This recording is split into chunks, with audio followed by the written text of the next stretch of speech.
मैंने आज सुना कि आचार्य भगवान ने कुछ बहनों को आचार्य छत्तीसी के विधान कल तुम लोग कर लो। आचार्य छत्तीसी व्रत बहनें गई आचार्य श्री के पास।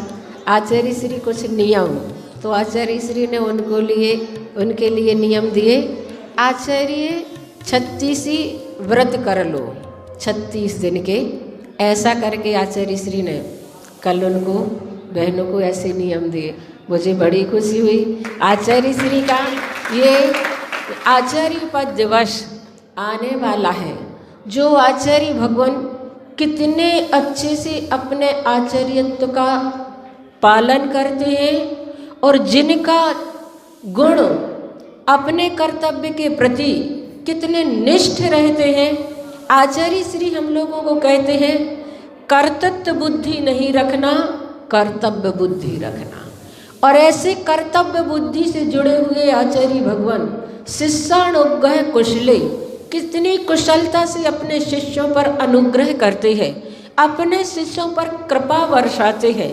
ऐसे आचार्य भगवान उनको शिक्षा देते सो देते ही हैं, साथ में स्वयं भी किस प्रकार की उत्कृष्ट चर्याएं करते रहते हैं, ये हम यहाँ पर आचार्य भक्ति के माध्यम से समझेंगे।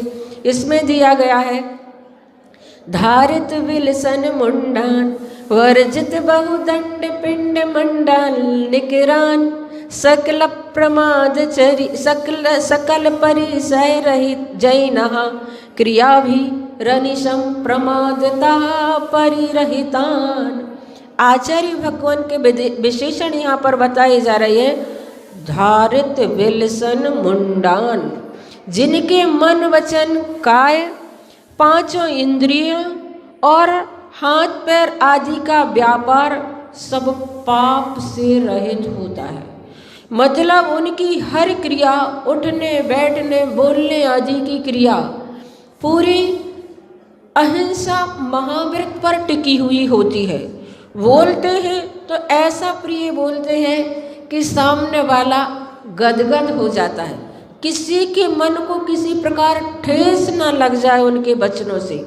ऐसे आचार्य श्री अपने पांचों महाव्रतों को बहुत अच्छे से पालन करते हैं।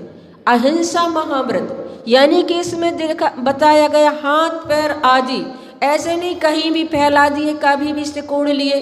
पहले देखेंगे जीव जंतु तो नहीं है, हमारे माध्यम से कभी चींटी आदि की हिंसा तो नहीं हो रही है। ऐसा करके ही उनके हाथ पैरों का हलन चलन होता है। अहिंसा महाव्रत में तत्पर रहने वाले आचार्य भगवान सत्य महाव्रत का बहुत अच्छे से पालन करते हैं। इसलिए आप लोगों को लगता है आचार्य श्री के पास जब भी जाते हैं तो देखो कह देते हैं। देखो क्यों कहते हैं आचार्य श्री? इसलिए कहते हैं कि कहीं पता नहीं किस प्रकार की स्थितियां बन जाएं और हमने इन्हें वचन दे दिया तो हमारे वो वचन झूठ ना हो जाए। इसलिए आचार्य श्री कहते हैं कभी इन लोगों को वचन नहीं देना, हो सके तो प्रवचन भले ही दे देना। वचन नहीं देते कि हाँ हम ऐसा करेंगे ही करेंगे। आप जाएं और कहें आचार्य श्री आप हमारे सायपुर आए, तो आचार्य श्री ये नहीं कहेंगे कि हाँ आएंगे ही आएंगे। आचार्य श्री देखो, अब देखो में क्या है? देखो का मतलब है आ भी सकते हैं और नहीं भी आ सकते हैं। ऐसे अनुभव वचनों का प्रयोग आचार्य भगवान करते हैं ताकि उनके सत्य महाव्रत में झूठ ना लगे, दोष ना लगे। और आचार्य महाव्रत का मैंने अपने जीवन में अनुभव किया। जब मैं आचार्य भगवान के पास व्रत लेने के लिए गई तो आचार्य श्री को किसी बहन ने कहा आचार्य श्री इनने तो उन महाराज जी से व्रत लिया था। तो आचार्य श्री कहने लगे तो फिर तो उनसे पूछना पड़ेगा, नहीं तो मुझे चोरी का दोष लगेगा।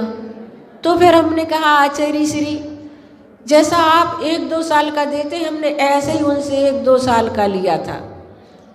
और उस समय तो मैंने उस बात को इस प्रकार से कह दिया, लेकिन मुझे लगा कि वास्तव में आचार्य श्री को शिष्यों पर ऐसा नहीं है कि ये भी हमारे शिष्य बन जाए, ये हमारे शिष्य, ऐसा लोभ नहीं है। आचार्य महाव्रत का कि किसी के शिष्य को अगर हमने उनसे बिना पूछे ले लिया तो हमें चोरी का दोष लगेगा। ऐसे आचार्य महाव्रत को निरतिचार पालन करने वाले हमारे आचार्य भगवान हैं। और ब्रह्मचर्य महाव्रत जिनके मन को अब्रह्म छू भी नहीं सकता है, भवों की जिनकी ऐसी साधना है, पता नहीं कितने भवों से वो ऐसे व्रतों का पालन करते चले आए हैं। इसलिए आचार्य भगवान का वह ब्रह्मचर्य महाव्रत इतने अच्छे से पालन होता है, मन से, वचन से और काय से, उनकी हर क्रिया से।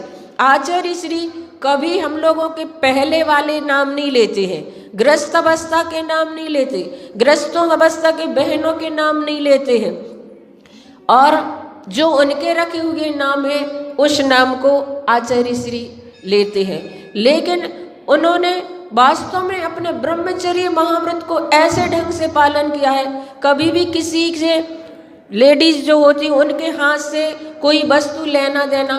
पिच्छी परिवर्तन में मैंने देखा, जब मैंने आचार्य भगवान को पिच्छी दी तो आचार्य श्री कहने लगे हाँ यहाँ रख दो। स्टेज पर गए तो कहने लगे हाँ रख दो, और फिर देने में फिर उन्होंने अपने हाथ से। तो ऐसा लगा कि वास्तव में आचार्य श्री अगर जेंट्स साथ में होते तो जेंट्स को पिच्छी देते हैं, लेडीज के हाथ में पिच्छी नहीं पकड़ाते हैं। ऐसे पता नहीं कैसे कैसे बहुत अच्छे से अपने व्रतों का पालन करते, कभी किसी से आंख मिलाकर बात नहीं करती।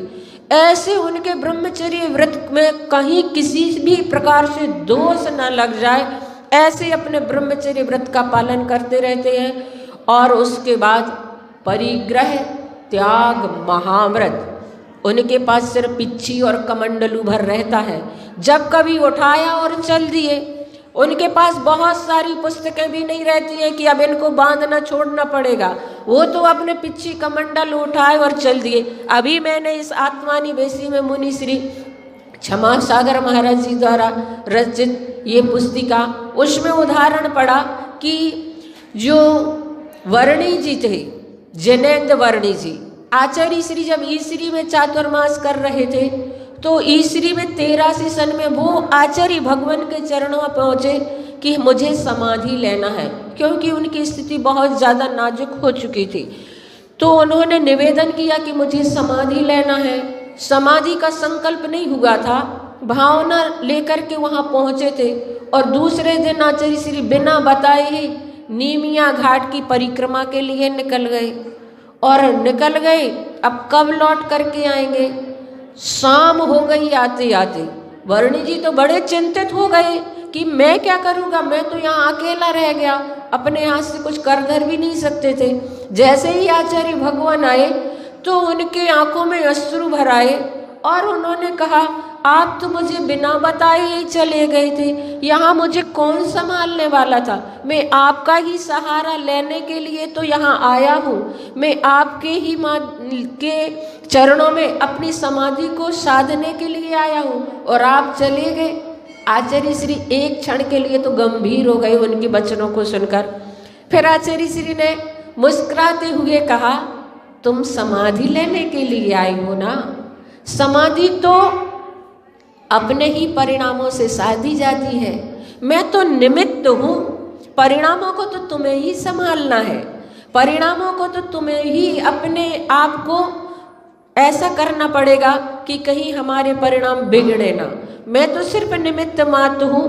तो उन्होंने कहा कि वास्तव में आचार्य सब कुछ करते हुए भी दूसरों पर किस प्रकार से उनको जिम्मेदार ठहरा देते हैं, अपने आप को उस कर्ता बुद्धि से कितने दूर रखते हैं। सब कुछ करते करते हुए भी आचार्य भगवान अपने आप को उस कर्ता बुद्धि से बहुत दूर रखते हैं और अपरिग्रह महाव्रतधारी कि उन्हें सोचने ही नहीं पड़ा कि अब हम जाना है नीमिया घाट की वंदना करने के लिए जाना है, तो पहले सबको बताना पड़ेगा कहाँ आहार होंगे, कैसा विहार होगा, कैसे चलेंगे।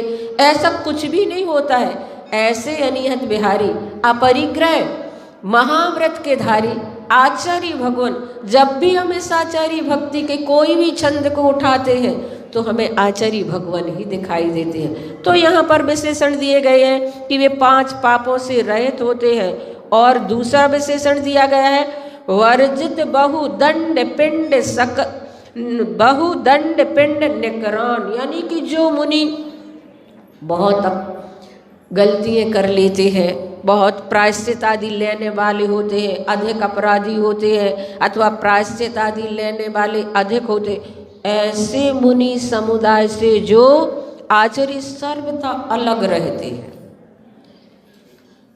अपनी निरतिचार चर्या का पालन करते हुए जो मुनि निर्दोष चर्या का पालन करते हैं, उनके लिए ही उनका निर्देशन होता है, उनके लिए ही उनकी आज्ञा होती है, अन्यथा उनकी आज्ञा को तरस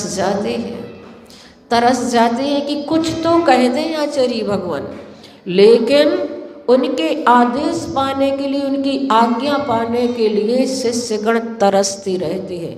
अगर जरा भी उनको लगा कि व्रत में कहीं भी दोष लग रहा है तो फिर उनका आशीष, उनकी कृपा वैसी नहीं मिल पाती जिस प्रकार से आचार्य भगवान जो शिष्य उनके निर्देशन में चलते हैं, उनकी आज्ञा का पालन करते हैं।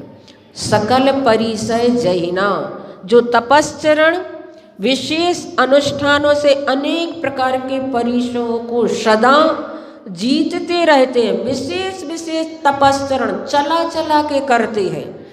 कुछ उपसर्ग तो आते ही है और कुछ अगर नहीं भी आते हैं तो चला चला करके विशेष विशेष उपसर्ग परिसयों आदि को जो जीतने की अपने मन में मानसिकता बना करके चलते हैं। और क्रिया भी रनिसम प्रमादता परिरहितान, जो प्रमाद से सर्वथा रहित होते हैं, उनके जीवन में प्रमाद नहीं होता। अभी हम लोग बीना 12 में थे, आचार्य भगवान कहने लगे कि ज़्यादा विश्राम आवश्यक नहीं होता है, और अपने शरीर के बारे में कहने लगे, मैं तो 12:30 बजे करीब उठ करके बैठ जाता हूँ। अपने मुख से आचार्य भगवान बता रहे थे, 12:30 बजे रात्रि के करीब उठ करके बैठ जाता हूँ, फिर 7:30 तक एक ही आसन में, मतलब ये शरीर काम दे रहा है। ये बताना चाह रहे थे आचार्य श्री कि अभी हमारा शरीर ऐसा शिथिल नहीं हुआ कि हम पौन घंटे की भी सामायिक नहीं कर पाते हैं। वो ये कहना चाह रहे थे कि शरीर अभी हमारा ये काम कर रहा है कि हम 12:30 बजे बैठ जाते हैं उठ करके, 7:30 बजे तक हम इसी आसन में बैठे रहते हैं, और दिमाग में भी मतलब ऐसा कुछ नहीं लगा कि कुछ भूल जाए, कुछ विस्मृत हो जाए, ऐसी कुछ समाधि की ऐसी चर्चाएं चल रही थी। तो कहने लगे इसका मतलब है कि मस्तिष्क भी अच्छा काम कर रहा है। उस समय हम लोगों को इतना अच्छा लगा, आचार्य भगवान 12:30 बजे उठ करके बैठ जाते। हम लोगों को लगता है कि अभी तो 12:30 ही तो बजे हैं, अभी 1 ही तो बजा है, अभी 2 ही तो बजे हैं, 3 बजे भले ही उठ करके बैठ जाए, लेकिन 12:30 बजे तो कोई नहीं हम लोगों में से उठ कर बैठता। पर आचार्य भगवान इतने प्रमाद रहित जीवन जीते हैं कि रात्रि में कितनी देर विश्राम करते हैं, और जैसे ही एक करवट से जितनी निद्रा हुई उतनी निद्रा लेकर के फिर उठ करके बैठ जाते। ऐसे प्रमाद रहित जीवन जीने वाले हम सभी का कितना सौभाग्य है कि ऐसे तीर्थंकर तुल्य हमें आचार्य भगवान का सानिध्य प्राप्त हुआ है, जो ऐसी निरीह चर्या अपनी हम सबके लिए करके बताते हैं, जिनको देख देख करके लगता है कि वास्तव में भगवान महावीर का भी यही रूप होगा, भगवान महावीर की भी इस प्रकार की चर्या होगी। तो इस प्रकार से आचार्य भगवान का ये यहाँ पर हमने गुणगान किया। और हम कल तो आचार्य भगवान की पूजन विधान इस प्रकार से करेंगे, लेकिन 2 तारीख को ऐसा आचार्य विधान, ऐसा आचार्य भगवान का दीक्षा दिवस, आचार्य दीक्षा दिवस है। उस दिन हम ऐसे मनाएंगे कि प्रत्येक व्यक्ति उससे जुड़ा हुआ हो, विशेष महापूजन के रूप में जो हम कराते हैं। यहाँ अभी ऐसा कराया नहीं है, कोरोना के कारण बहुत कुछ चीज़ें यहाँ पर छूट गई, लेकिन छपते छपते जैसे कुछ हो जाता है, उसी प्रकार मैंने सोचा 2 तारीख को, क्योंकि अभी तो पूजन तैयारियाँ भी नहीं हो पाएंगी, उसकी तैयारी सबको पहले से करना है। आज से ही सारे लोग उस तैयारी में जुट जाएंगे और वो तैयारी करेंगे। हम आचार्य भगवान की महापूजा 9 बार बड़े बाबा का जाप करेंगे। ओम ह्रीं श्रीं क्लीं मैं बड़े बाबा नमः।